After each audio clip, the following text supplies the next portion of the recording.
बिस्मिल्लाहिर्रहमानिर्रहीम। अस्सलामु अलैकुम grade 8, how are you are.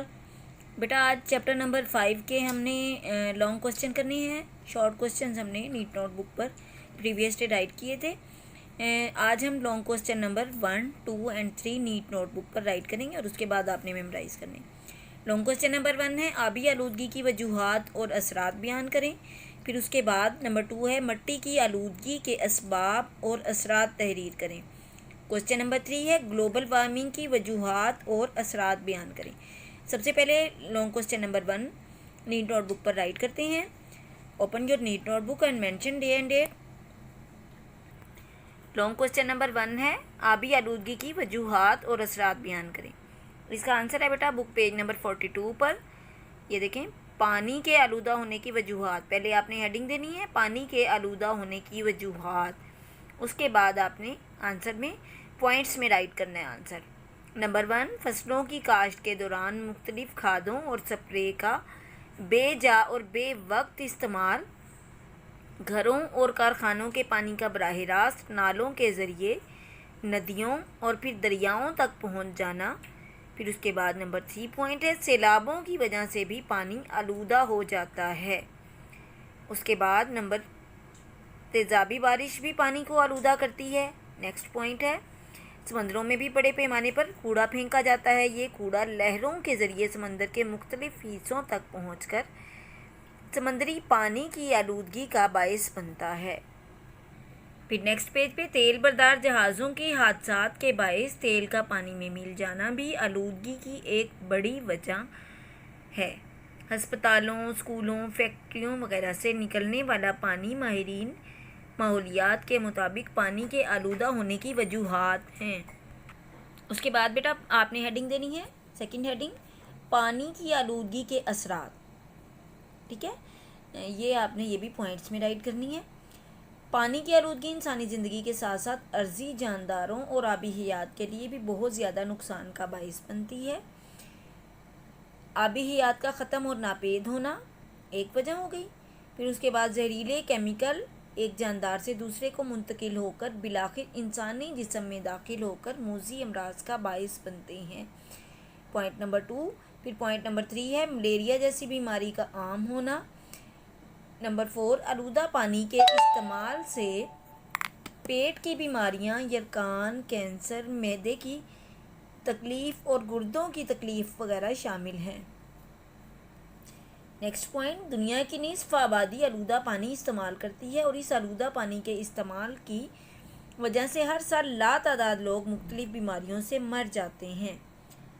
Long question number 1 complete हो गया। उसके बाद सेकंड क्वेश्चन है बेटा मट्टी की आलूदगी के असबाब और असरात तहरीर करें। इसको भी आपने क्वेश्चन राइट करने के बाद मेन हेडिंग देनी है मट्टी की आलूदगी के असबाब। उसके बाद इसको भी पॉइंट्स में राइट करना है। नंबर 1 घरों, सनतों, मार्केटों और हस्पतालों से पैदा होने वाला कूड़ा किरकिट बग़ैर हिफाजती तदाबीर के तल्फ कर देना। नंबर 2 कीड़े मार अद्वियात और खादों का बेजा और बेवक्त इस्तेमाल मट्टी की आलूदगी का बाइस बनता है। नंबर 3 पॉइंट जंगलात का कटाव, सनतों, फैक्ट्रियों, सड़कों और इमारतों की तामीर, मनसूबाबंदी और माहौलियाती असूल का ना होना, कानकनी कूड़ा किरकिट को आग लगाना। उसके बाद नंबर 4 पॉइंट ऑयल रिफाइनरी से फालतू मवाद का निकलना वगैरह माहिरीन के मुताबिक मट्टी की आलूदगी की अहम वजूहात हैं। इसके बाद इसके असरात हेडिंग देनी है। ये बेटा मट्टी की आलूदगी के असरात, ये भी आपने पॉइंट्स में राइट करना है। ज़मीन की आलूदगी के असरात गुंजान आबाद इलाकों में वाज़े तौर पर महसूस होना शुरू हो चुके हैं। हमारी ज़मीन कुदरती और इंसानी सरगर्मियों से आलूदा होती है। इनमें कूड़ा किरकिट, सनतों में इस्तेमाल होने वाले ख़तरनाक केमिकल, सनती हादसात, कीड़े मार अद्वियात, मुख्तलिफ़ खादें, कानकनी और जोहरी तवानाई वगैरह काबिल ज़िक्र हैं। फिर उसके बाद नेक्स्ट पॉइंट कुदरती तरीके से ज़मीन की आलूदगी आतिशफ़शां के फटने से, ज़लज़लों से, सेमोथोर और ज़मीन के कटाव से होती है। उसके बाद नेक्स्ट पेज कूड़े के ढेरों की वजह से इंसान को मुख्तलिफ बीमारियां लग जाती हैं। फेफड़ों, सांस, जिल्द और कैंसर जैसे मूजी अमराज का ख़तरा भी लाहक होता है। उसके बाद नेक्स्ट पॉइंट जब ज़मीन आलूदा हो तो इससे पानी भी आलूदा हो सकता है। नेक्स्ट अगर उस कूड़े को आग लगाई जाए तो बहुत ख़तरनाक गैसें हवा में शामिल होकर फ़िज़ाई आलूदगी का बाइस बनते हैं। यहाँ तक आपका लॉन्ग क्वेश्चन नंबर 2 का आंसर है।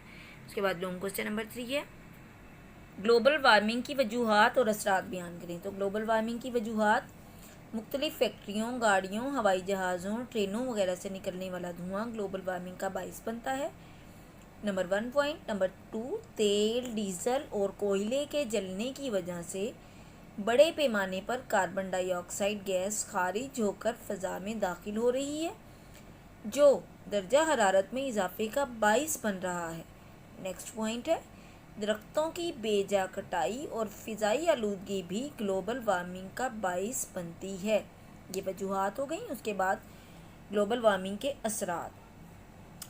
ग्लोबल वार्मिंग की वजह से पूरी दुनिया के माहौल में तब्दीलियाँ रूनुमा हो रही हैं। ग्लोबल वार्मिंग की वजह से समंदर की सतह के बतदरीज बुलंद होने के असरात ज़ाहिर हो रहे हैं। फिर उसके बाद ये इसी तरह से आपने पॉइंट्स में राइट करना है। ग्लेशियर तेज़ी से पिघल रहे हैं, सैलाबों का बेवक्त और ज़्यादा होना, आलमी औसत दर्जा हरारत में इजाफा होना, खुश्क साली का आम होना, कुदरती आफात मसलन कहत वगैरह का वकूअ पज़ीर होना ग्लोबल वार्मिंग की वजह से है, जिससे बड़े पैमाने पर बीमारियां फैल रही हैं। ग्लोबल वार्मिंग की वजह से फसलों और मवेशियों की पैदावार में बड़ी हद तक कमी हो रही है। पीने के पानी की कमियाबी, बारिशों के कुदरती निज़ाम का बेरब्त होना, मसलन बाज़ इलाकों में बहुत ज़्यादा बारिशें होंगी जबकि बाज़ इलाकों में बिल्कुल बारिशें नहीं होंगी।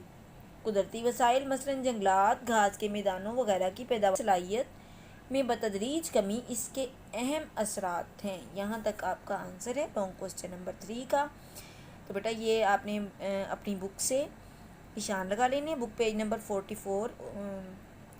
45 पर ये आंसर है आपका ग्लोबल वार्मिंग का, लॉन्ग क्वेश्चन नंबर 3 का।